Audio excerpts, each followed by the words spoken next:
ಕಾರ್ಯಕರ್ತನಿಗೆ ಕಾರ್ಯಾಧ್ಯಕ್ಷ ಪಟ್ಟ. ನಿತಿನ್ ನವೀನ್ ಯಾರಿದು? ಈಗ್ಗೆ 3 ದಿನಗಳ ಹಿಂದೆ ಭಾರತೀಯ ಜನತಾ ಪಕ್ಷದ ಸರ್ವೋಚ್ಚ ಕಾರ್ಯಕಾರಿಣಿ ಸಮಿತಿಯ ಸಭೆ ನಡೆದು ಒಂದು ಹೆಸರು ಪ್ರಕಟವಾಯಿತು. ಬಿಜೆಪಿಯ ರಾಷ್ಟ್ರೀಯ ಕಾರ್ಯಾಧ್ಯಕ್ಷ ಹುದ್ದೆಗೆ ಕೇವಲ 45 ವಯಸ್ಸಿನ ಬಿಹಾರ್ ರಾಜ್ಯದ ರಸ್ತೆ ನಿರ್ಮಾಣ ಇಲಾಖೆ ಮಂತ್ರಿ ಮತ್ತು ಯುವ ನಾಯಕ ನಿತಿನ್ ನವೀನ್ ರವರನ್ನ ನೇಮಿಸಲಾಗಿದೆ ಅನ್ನೋ ಒಂದು ಪ್ರಕಟಣೆ ಹೊರಗೆ ಬಿತ್ತು. ಇಡೀ ರಾಷ್ಟ್ರಾದ್ಯಂತ ಭಾರತೀಯ ಜನತಾ ಪಕ್ಷದ ಕಾರ್ಯಕರ್ತರು, ರಾಜ್ಯ ಮಟ್ಟದ ನಾಯಕರುಗಳು ಮತ್ತು ಇತರ ಅನೇಕ ಖ್ಯಾತಿವೆತ್ತ ಮುಖಂಡರುಗಳಿಗೆಲ್ಲ ಅಚ್ಚರಿಯ ಆಘಾತ ಕಾದಿತ್ತು. ಇದೇನಿದು? ತೀರಾ ಅಪರಿಚಿತ ಮುಖವನ್ನ ರಾಷ್ಟ್ರೀಯ ಕಾರ್ಯಾಧ್ಯಕ್ಷತೆಗೆ ನೇಮಿಸೋದು ಅಂದ್ರೆ ಏನು ಅಂತ ಎಲ್ಲರೂ ಕೂಡ ಮೂಗಿನ ಮೇಲೆ ಬೆರಳಿಟ್ಕೊಂಡಿದ್ರು. ಹೌದು, ನರೇಂದ್ರ ಮೋದಿ ಅವರ ನೇತೃತ್ವದ ಭಾರತೀಯ ಜನತಾ ಪಕ್ಷದ ಚಮತ್ಕಾರವೇ ಅಂಥದ್ದು. ಇಂಥದ್ದೇ ಚಮತ್ಕಾರದ ಮೂಲಕವೇ ಈಗ 24 ವರ್ಷಗಳ ಹಿಂದೆ 2001 ಅಕ್ಟೋಬರ್ 4ಕ್ಕೆ ಏನೂ ಆಗಿರದಿದ್ದ, ಅಲ್ಲಿವರೆಗೂ ಒಂದು ಗ್ರಾಮ ಪಂಚಾಯತಿ ಅಥವಾ ಮುನ್ಸಿಪಾಲಿಟಿ ಸದಸ್ಯನೂ ಆಗದಿದ್ದ, ಸ್ವಂತ ಮನೆ ಅಡ್ರೆಸ್ ಇಲ್ಲದ, ಮೇಲ್ಜಾತಿ ಮೇಲ್ವರ್ಗ ರಾಜವಂಶ ಹಿನ್ನೆಲೆಯಿಂದ ನರೇಂದ್ರ ಮೋದಿ ಎಂಬ ರಾಷ್ಟ್ರೀಯ ಪ್ರಧಾನ ಕಾರ್ಯದರ್ಶಿಯನ್ನ ಗುಜರಾತ್ ರಾಜ್ಯದ ಮುಖ್ಯಮಂತ್ರಿಯಾಗಿ ಕಳಿಸಿದ್ರು ಅವತ್ತಿನ NDA ನೇತಾರರಾದ ಅಟಲ್ ಬಿಹಾರಿ ವಾಜಪೇಯಿ ಮತ್ತು ಲಾಲ್ ಕೃಷ್ಣ ಅದ್ವಾನಿ. ತಮ್ಮ ಬದುಕಿನಲ್ಲಿ ನಡೆದ ಈ ಪವಾಡ ಸದೃಶ ಬೆಳವಣಿಗೆ ಅಂತಾನೆ ಮತ್ತೊಂದು ಪವಾಡದ ಪ್ರಯತ್ನ ಮಾಡಿದ್ದಾರೆ ನರೇಂದ್ರ ಮೋದಿ ಅವರು. ಈಗಾಗಲೇ 1.5 ವರ್ಷದಿಂದ ಬಿಜೆಪಿಯ ರಾಷ್ಟ್ರೀಯ ಅಧ್ಯಕ್ಷರಾದ ಡಾಕ್ಟರ್ JP ನಡ್ಡಾರವರ ಸ್ಥಾನ ಖಾಲಿಯಾಗಿತ್ತು. ಆ ಸ್ಥಾನ ತುಂಬಲಿಕ್ಕೆ ಒಂದಿಲ್ಲೊಂದು ಬೆಳವಣಿಗೆಗಳು ಅಡ್ಡ ಬಂದ್ಬಿಟ್ಟು ಲೋಕಸಭಾ ಚುನಾವಣೆ, ತದನಂತರ ವಿವಿಧ ರಾಜ್ಯಗಳ ಅಸೆಂಬ್ಲಿ ಚುನಾವಣೆ, ಆಪರೇಷನ್ ಸಿಂಧೂರ ಮತ್ತಿತರ ಕಾರಣಗಳಿಂದಾಗಿ ಮುಂದೂಡ್ತಾ ಬಂದಿದ್ರು. ಅದ್ರ ಜೊತೆಗೆ ವಿವಿಧ ರಾಜ್ಯ ಘಟಕಗಳ ರಾಜ್ಯಾಧ್ಯಕ್ಷರ ಪದವಿಗಳನ್ನ ತುಂಬಿಸೋದು ಕೂಡ ಆ ಪಕ್ಷಕ್ಕೆ ಸವಾಲಾಗಿತ್ತು.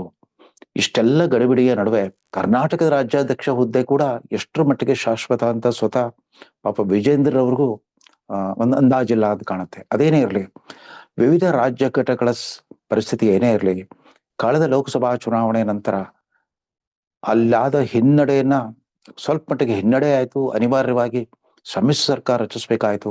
ಆದ್ರೆ ಅದಾದ ನಂತರ ಅಷ್ಟೇ ಚಮತ್ಕಾರಿಕ ರೀತಿಯಲ್ಲಿ ಹರಿಯಾಣ, ಮಧ್ಯಪ್ರದೇಶ್, ಛತ್ತೀಸ್ಗಢ, ರಾಜಸ್ಥಾನ್, ಮಹಾರಾಷ್ಟ್ರ ಮತ್ತು ತೀರ ಇತ್ತೀಚೆಗೆ ಬಿಹಾರ್ ರಾಜ್ಯಗಳಲ್ಲಿ ಪ್ರಚಂಡ ಜಯ ಗಳಿಸ್ಬಿಟ್ಟು ಮತ್ತೆ ಭಾರತೀಯ ಜನತಾ ಪಕ್ಷದ ಬಾವುಟ ರಾಷ್ಟ್ರಾದ್ಯಂತ ಹಾರುವ ಹಾಗೆ ನೋಡ್ಕೊಂಡ್ರು ನರೇಂದ್ರ ಮೋದಿ ಅವರು.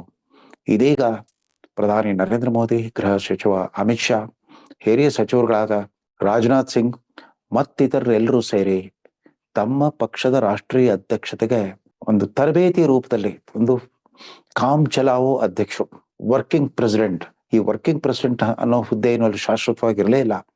ಇದೇ ಮೊದಲ ಬಾರಿಗೆ ಈ ಕಾರ್ಯಾಧ್ಯಕ್ಷ ಅನ್ನೋ ಹುದ್ದೆಯನ್ನ ಸೃಷ್ಟಿಸ್ಬಿಟ್ಟು ಅದಕ್ಕೆ ಬಿಹಾರ್ ರಾಜ್ಯದ ಈ ಯುವ ನಾಯಕನನ್ನ ಕಾರ್ಯಾಧ್ಯಕ್ಷನಾಗಿ ನೇಮಿಸಿದ್ದಾರೆ.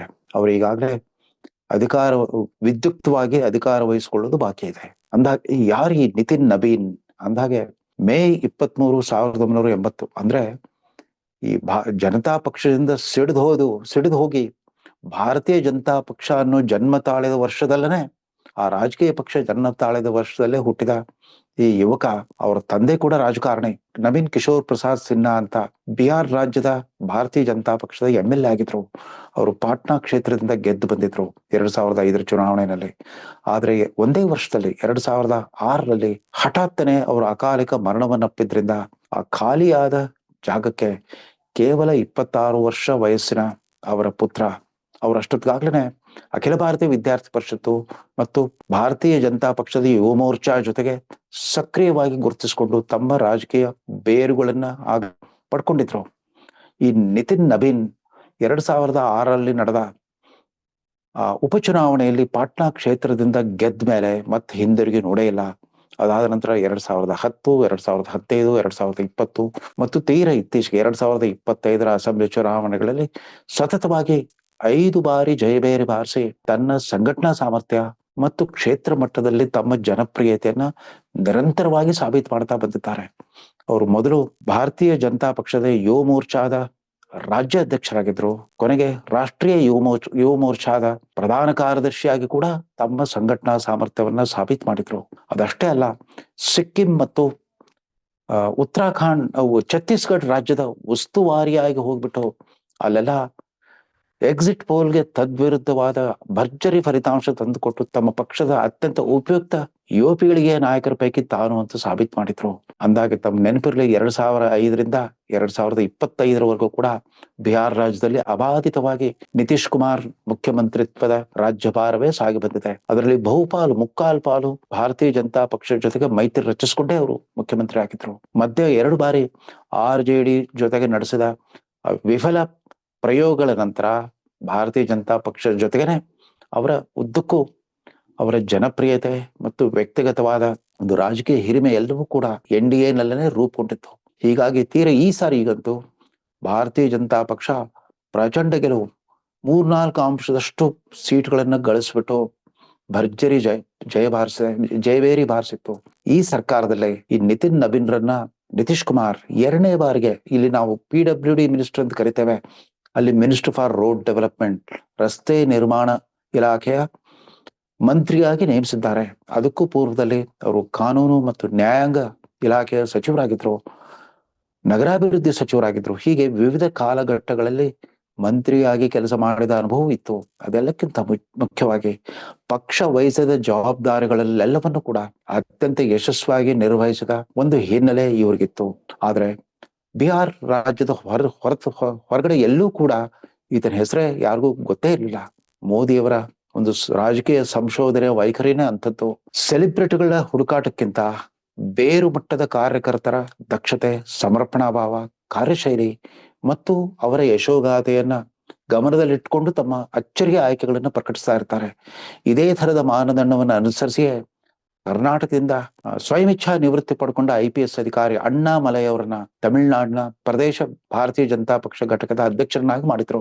ಈ ತರ ಅನೇಕ ಅಚ್ಚರಿದಾಯಕ ಆಯ್ಕೆಗಳನ್ನು ಮಾಡ್ತಾ ಬಂದಿರೋ ನರೇಂದ್ರ ಮೋದಿ ಅವರು ಇದೀಗ ಕೇವಲ 45 ವಯಸ್ಸಿನ ನಿತಿನ್ ನಬೀನ್ ಅವರನ್ನ ರಾಷ್ಟ್ರದ ಕಾರ್ಯಾಧ್ಯಕ್ಷರನ್ನಾಗಿ ನೇಮಿಸುತ್ತಾರೆ. ಬಹುಶಃ ಜನವರಿಯಲ್ಲಿ JP ನಡ್ಡಾರವರು ತಮ್ಮ ಅಧ್ಯಕ್ಷತೆಯನ್ನ ತೊರೆದ ಮೇಲೆ ಇವರನ್ನೇ ಮೇಲ್ಬಡ್ತಿ ಕೊಟ್ಟು ರಾಷ್ಟ್ರೀಯ ಅಧ್ಯಕ್ಷರನ್ನಾಗಿ ನೇಮಿಸ್ತಾರೆ ಅನ್ನೋ ಒಂದು ಲೆಕ್ಕಾಚಾರವಿದೆ. ಹಾಗಾದ್ರೆ ಪರಿಣಾಮವೇನು? ಕೆಲವರಿಗೆ, ಅನೇಕರಿಗೆ, ರಾಜ್ಯ ಮಟ್ಟದ ನಾಯಕರಿಗೆಲ್ಲ ಮತ್ತು ಅನೇಕ ಸಂಸದರಿಗೂ ಶಾಸಕರಿಗೂ ಒಂದು ಮಟ್ಟಕ್ಕೆ ನಿರಾಸೆ ಆಗಿದೆ. ಇದೇನಿದು, ಯಾರಿಗೂ ಪರಿಚಿತವಲ್ಲದ ಮುಖವನ್ನ ಈ ರೀತಿ ನಮ್ಮ ಮೇಲೆ ತಂದು ಹೇರು ಬಿಡ್ತಾರಲ್ಲ ಅಂತ. ಮುಖ ಪರಿಚಯ ಇಲ್ಲದೆ ಇರಬಹುದು, ಆದ್ರೆ ಅವರ ಕಾರ್ಯಕ್ಷೇತ್ರದ ಪರಿಚಯ, ಪಕ್ಷಕ್ಕೆ ಅವರ ನಿಷ್ಠಾವಂತ ಕೊಡುಗೆಯ ಪರಿಚಯ ಎಲ್ಲವನ್ನೂ ಗಮನದಲ್ಲಿಟ್ಕೊಂಡು ಮೋದಿಯವರು ಇದನ್ನು ಮಾಡಿದ್ದಾರೆ. ಇಂಥದೇ ಪ್ರಯೋಗಗಳನ್ನ ಇತ್ತೀಚೆಗೆ ಅಸೆಂಬ್ಲಿ ಚುನಾವಣೆಗಳು ಮುಗಿದ ಮೇಲೆ ಛತ್ತೀಸ್ಗಢ, ಮಧ್ಯಪ್ರದೇಶ ಮತ್ತು ರಾಜಸ್ಥಾನದ ಮುಖ್ಯಮಂತ್ರಿಗಳು ಕೂಡ, ಅವರೆಲ್ಲ ಯುವಕರು, ಇದೇ ಮೊದಲ ಬಾರಿಗೆ MLA ಆಗಿದ್ದವ್ರನ್ನು ಕೂಡ ಅಲ್ಲಿ ಮುಖ್ಯಮಂತ್ರಿ ಪದವಿಗೆ ತಂದಿದ್ದಾರೆ. ಸ್ವತಃ ಮೋದಿ ಅವರೇ ಮುಖ್ಯಮಂತ್ರಿ ಆದಾಗ ಅವ್ರು MLA ಆಗಿರಲಿಲ್ಲ. ಅವ್ರು ಬಿಟ್ಟು ಅವ್ರ ಮಂತ್ರಿ ಮಂಡಲದ ಇತರ ಸದಸ್ಯರೆಲ್ಲರೂ ಕನಿಷ್ಠ ಒಂದು ಅವಧಿಗಾದ್ರೂ MLA MLC ಆಗಿದ್ರು. ಮೋದಿಯವರು ಮುಖ್ಯಮಂತ್ರಿ ಆದ ನಂತರ ಉಪಚುನಾವಣೆ ಮೂಲಕ MLA ಆಗಿತ್ತು. ಅಲ್ಲಿಂದ ಹಿಂದಿರುಗಿ ನೋಡೇ ಇಲ್ಲ. ಯಾವುದೇ ಚುನಾವಣೆಯನ್ನು ಸೋತೇ ಇಲ್ಲ. MLA ಚುನಾವಣೆಗಳಾಗ್ಲಿ, ಲೋಕಸಭಾ ಚುನಾವಣೆಗಳಾಗ್ಲಿ ಸೋಲೇ ಇಲ್ಲ. ಈ ತರದ ಒಂದು ಸಾಮರ್ಥ್ಯವಿರೋ ಬೇರು ಮಟ್ಟದ ಕಾರ್ಯಕರ್ತರನ್ನು ಗುರುತಿಸಿ ರಾಷ್ಟ್ರೀಯ ಕಾರ್ಯಾಧ್ಯಕ್ಷ ಹುದ್ದೆಗೆ ತಂದಿರೋ ಈ ಪ್ರಯೋಗ ಕಾದು ನೋಡ್ಬೇಕಾಗಿದೆ. ಇದೊಂಥರ ಜೆನ್ ಝೆಡ್ ಅಂತ ಎಲ್ಲರೂ ಹೇಳ್ತಾ ಇದ್ದಾರೆ. ಜೆನ್ ಝೆಡ್ ಅಲ್ಲದೆ ಇದ್ರಕೊಂಡು ZY ಅಥವಾ UVXY ಇರ್ಬೋದು. ಆದ್ರೆ ನಿತಿನ್ ನಬೀನ್ ರಾಜಕೀಯಕ್ಕೂ ಹೊಸಬರಲ್ಲ, ಆಡಳಿತಕ್ಕೂ ಹೊಸಬರಲ್ಲ. ಆಡಳಿತ ಅನುಭವ ಇದೆ, ಬೇರು ಮಟ್ಟದ ಸಂಘಟನಾತ್ಮಕ ಅನುಭವ ಇದೆ. ಜೊತೆಗೆ ಇಲ್ಲಿ ಕೇವಲ ತೋರಿಕೆಯ ಸಾಮಾಜಿಕ ನ್ಯಾಯದ ಲೆಕ್ಕಾಚಾರವನ್ನು ಹಿಡಿಯಲಿಲ್ಲ. ಅವರೇನು ಬಿಹಾರಿನ ಹಿಂದುಳಿದ ಅಥವಾ ಅತಿ ಹಿಂದುಳಿದ ಜಾತಿಗೆ ಸೇರಿದವರಲ್ಲ. ಅವರು ಕಾಯಸ್ಥ ಜನಾಂಗಕ್ಕೆ ಸೇರಿದವರು. ಕಾಯಸ್ಥ ಅಂದ್ರೆ ಬ್ರಾಹ್ಮಣರ ಒಂದು ಪ್ರಭೇದ ಅಂತ ಕಾಣುತ್ತೆ. ಭಾರತದ ಪ್ರಪ್ರಥಮ ರಾಷ್ಟ್ರಪತಿ ಬಾಬು ರಾಜೇಂದ್ರ ಪ್ರಸಾದ್ ಕೂಡ ಕಾಯಸ್ಥ ಜನಾಂಗಕ್ಕೆ ಸೇರಿದವರು. ಸ್ವತಃ ಜಯಪ್ರಕಾಶ್ ನಾರಾಯಣ್ ಅವರು, ಲೋಕನಾಯಕ್ ಜಯಪ್ರಕಾಶ್ ನಾರಾಯಣ್ ಅವರು ಕೂಡ ಇದೇ ಜನಾಂಗಕ್ಕೆ ಸೇರಿದವರು. ಅವರ ಜನಸಂಖ್ಯೆ ಬಿಹಾರಿನ ಒಟ್ಟು ಜನಸಂಖ್ಯೆ 2% ಕೂಡ ಇಲ್ಲ. ಆದ್ರೆ ಜಾತಿ ಸಂಖ್ಯಾಬಲಕ್ಕಿಂತ ವ್ಯಕ್ತಿಗತವಾದ ಪ್ರತಿಭೆ, ಪರಿಶ್ರಮ ಮತ್ತು ಯಶೋಗಾಥೆಯನ್ನು ಆಧರಿಸಿ ಮಾಡಿರುವ ಈ ಆಯ್ಕೆ ಭಾರತೀಯ ಜನತಾ ಪಕ್ಷಕ್ಕೆ ಕನಿಷ್ಠ ಪಕ್ಷ ಒಂದು ತಲೆಮಾರಿನ ಬದಲಾವಣೆಗೆ ನಾಂದಿ ಆಗುತ್ತೆ ಅಂತ ಅನ್ಕೊಟ್ಟಿದ್ದೇವೆ. ಯಾಕಂದ್ರೆ ಜನಸಾಮಾನ್ಯರು ರಾಜಕೀಯ ವ್ಯವಸ್ಥೆ ಬಗ್ಗೆ ಸಾಕಷ್ಟು ಸಿನಿಕರಾಗಿದ್ದಾರೆ. ರಾಜಕಾರಣ ಏನೇ ಇದ್ರೂ ಕೂಡ ಸುಲಭದ ಶ್ರೀಮಂತಿಕೆ ಮತ್ತು ಐಷಾರಾಮಿ ಬದುಕಿನ ರಹದಾರಿ ಅಂತ ಅನ್ಕೊಂಡ್ಬಿಟ್ಟಿದ್ದಾರೆ. ಇಂಥದ್ರಲ್ಲಿ ಜನ ಬಯಸೋದು ಕೇವಲ ವ್ಯಕ್ತಿಗಳು, ಸರ್ಕಾರಗಳು ಮತ್ತು ಪಕ್ಷಗಳ ಬದಲಾವಣೆ ಮಾತ್ರವಲ್ಲ, ಒಂದು ತಲೆಮಾರಿನ ಬದಲಾವಣೆ ಬಯಸ್ತಿದ್ದಾರೆ ಅಂತ ಇದೇ ವೇದಿಕೆಯಲ್ಲಿ ನಾವು ಪ್ರತಿಪಾದಿಸ್ತಾ ಬಂದಿದ್ದೇವೆ. ಅಂದ್ರೆ ಹೊಸ ಬಗೆಯ ಚಿಂತನೆ, ಧೋರಣೆ, ಮನೋಧರ್ಮ ಮತ್ತು ಕಾರ್ಯಶೈಲಿಯ ನಿರೀಕ್ಷೆಯಲ್ಲಿ ಭಾರತೀಯ ಜನತಾ ಪಕ್ಷ ಇವತ್ತು ನಿತಿನ್ ನವೀನ್ ರವರ ಕಾರ್ಯಾಧ್ಯಕ್ಷ ಪದವಿಯ ಒಂದು ಭವಿಷ್ಯದ ಚಿತ್ರಣವನ್ನ ನಿರೀಕ್ಷಿಸ್ತಾ ಇದೆ. ಅವರಿಗೆ ಶುಭವಾಗ್ಲಿ ಅಂತ ಹೇಳ್ತಾ, ಈ ನಿತಿನ್ ನವೀನ್ ಅವರ ಆಯ್ಕೆ ಕರ್ನಾಟಕದಲ್ಲಿ ಕೂಡ ವಿವಿಧ ತಲೆಮಾರುಗಳ ಯುವಜನರಿದ್ದಾರೆ. ಯುವ ತಲೆಮಾರು ಮತ್ತು ಮಧ್ಯಮ ತಲೆಮಾರಿನ ಭಾರತೀಯ ಜನತಾ ಪಕ್ಷದ ಅನೇಕ ನಾಯಕರಿದ್ದಾರೆ. ಅವರೆಲ್ಲ ಕೇವಲ ಕಾರ್ಯಕರ್ತರಾಗಿ ಮಣ್ಣಿನಲ್ಲೇ ನಶಿಸಿ ಹೋಗದಿರಲಿ, ಅವ್ರಿಗೂ ಕೂಡ ಅವರ ದಕ್ಷತೆ, ಯೋಗ್ಯತೆ, ಅರ್ಹತೆ ಮತ್ತು ಸಾಮರ್ಥ್ಯವನ್ನು ಗುರುತಿಸಿ ರಾಷ್ಟ್ರೀಯ ನಾಯಕತ್ವ ಅವ್ರಿಗೂ ಕೂಡ ಅತ್ಯುತ್ತಮವಾದ ಜನಸೇವೆ ಅವಕಾಶಗಳನ್ನು ಕಲ್ಪಿಸಿ ಅಂತ ಹಾರಿಸ್ತಾ ಈ ಸಂಚಿಕೆಯನ್ನು ಮುಗಿಸ್ತಾ ಇದ್ದೇನೆ. ನಮಸ್ಕಾರ.